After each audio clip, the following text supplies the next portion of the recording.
مگر آخری وقت کے امام کو ضرورت نہیں ہے میری. کس کی ضرورت؟ میری ضرورت. اور میں کتنا اشک بہاتا ہوں اس کی محبت میں, کتنی میری آنکھیں نم ہے کہ یا امام زمانہ آپ آج بھی نہیں آئے, آج بھی دن گزر گیا, آج بھی میں دروازہ دیکھتا رہا کہ شاید کوئی آئے گا, کوئی کھٹکھٹائے گا. ایک عالم دین جو صرف امام زمانہ کے مصائب پڑھتے تھے, صرف, میں بس آپ کو زحمت تمام کروں کہ آپ بہت دیر سے بیٹھے ہوئے ہیں. عزیزان محترم, بہرحال زندگی یہی ہے, نہیں پتا کل کون ہے, کل نہیں ہے, کسی کو کیا پتا کل زندگی ہے. وہ کہتے تھے کہ میں ہر وقت امام کے مصائب پڑھتا تھا. ایک دفعہ میں مجلس پڑھا تو وہ کہہ رہے تھے کہ وہاں پہ لوگ 40-45 سال کے بیٹھے ہوئے تھے. میں نے انہیں کہا کہ ہم نے اپنی زندگی میں, مخاطب جو بھی تھے ان کو آڈینس, ان کو کہا کہ اگر تم نے گھر میں مرغیاں پالی ہوئی ہوں اور تم اپنے صحن میں جاؤ اور وہاں پہ مرغیاں نہ ہو, یعنی پیٹس آپ نے پالے, وہ پیٹ نہیں ہے, کوئی بھی نہیں ہے, کیا کرو گے؟ کہا گھر کے دروازے تک جائیں گے, دروازے پہ نہیں ہو, کہا باہر گلی میں جائیں گے, کہا اسٹریٹ میں بھی نہیں ہے, کہا کونے تک جائیں گے, کارنر تک جائیں گے, بازار تک جائیں گے, چوک تک جائیں گے. کہا مرغیوں کی قیمت کتنی ہے, ان کی ویلیو کتنی ہے؟ کہا کچھ نہیں. کہا اس کے لیے تم اتنی محنت کرو گے, 1100 سال سے ایک شخص تمہارے گھر نہیں آیا,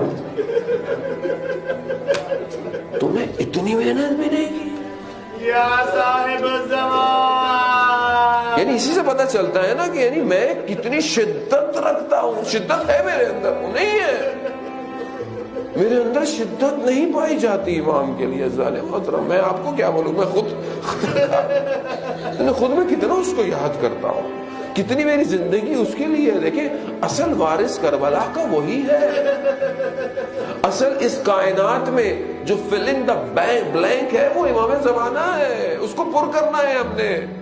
جب تک میں اپنی زندگی میں ظہور نہیں کروں گا, امام ظہور نہیں کریں گے. خدا کے لیے یہاں سے جائیں, اگر کچھ یاد نہ ہو تو اپنے وقت امام کو یاد کریں. ہفتے میں ایک دن, 1 گھنٹے, 5 منٹ, 1 منٹ تو اپنے وقت کے امام کو دیں کم از کم. پتہ تو چلے کہ آپ ایک امام کے ماننے والے ہیں, ورنہ بالکل ویسے ہی ہوگا جیسے کربلا میں میرا امام اکیلا رہ گیا اور کوئی امام کا ساتھ دینے والا نہیں تھا. عزیزان محترم, یہی مصائب ہے, سب سے بڑا مصیبت یہی ہے کہ امام ہمارے درمیان میں نہیں ہے اور میں زندگی گزار رہا ہوں اپنے امام کے بغیر. کیسی زندگی ہے مولا, آپ کب آئیں گے؟ یہ آنکھیں کب آپ کو دیکھیں گی؟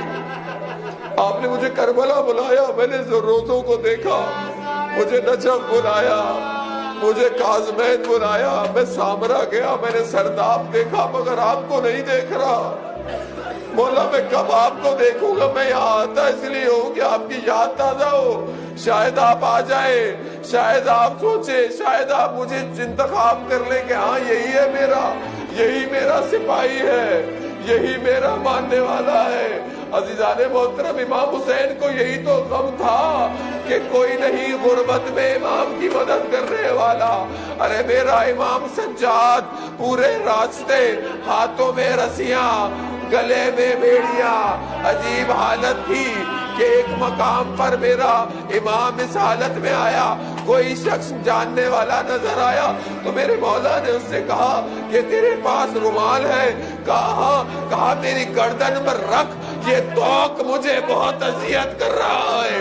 آزادار محترم, میرے امام یہی تو کہتا ہے نا, وقت کا امام زیارت نائیہ میں یہی تو فرماتے ہیں کہ ارے کچھ ہاتھ ایسے تھے کہ جن کو گلوں کے ساتھ باندھا گیا تھا, دھوپ کی شدت ایسی تھی کہ چہرے بالکل ہڈیوں پہ لٹک گئے تھے. آزادار محترم, یہی تو مصیبت ہے کہ اس مصیبت کو میں سنتا ہوں, میں دیکھتا ہوں, مگر میں اپنے وقت کے امام کے لیے تیار نہیں ہو رہا. یہ آنسو اس لیے ہے میرے گناہوں کو دھو لے. اجرکم اللہ. بس ایک آخری زحمت ہے, آپ نے مصائب پڑھے, میں بس آپ کے لیے ایک مصیبت پڑھوں گا, التماس دعا. ایک عالم دین کہتے ہیں میں نے دیکھا کہ ایک شخص تھا یا نجف میں یا کربلا میں, جب بھی زری پہ جاتا تھا تو ایک دعا کرتا تھا. کیا دعا کرتا تھا؟ پروردگار مجھے اولاد دے, مجھے بیٹا دے, اور جب بیٹا بڑا ہو جائے نا, جوان ہو جائے تو مجھ سے لے لینا. کہتا ہے میں دیکھتا تھا یہ عجیب شخص ہے, اولاد کی دعا بھی کرتا ہے, پھر کہتا ہے جوانی میں آ کر مجھ سے لے بھی لے.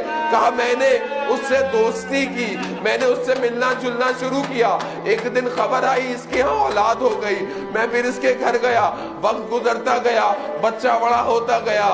وہ ایک دن آیا کہ میں بازار میں تھا، مجھے آواز آئی کہ اس کا بیٹا مر گیا ہے۔ میں دوڑتا ہوا گیا کہ دیکھوں کہ یہ مانگتا کیا تھا۔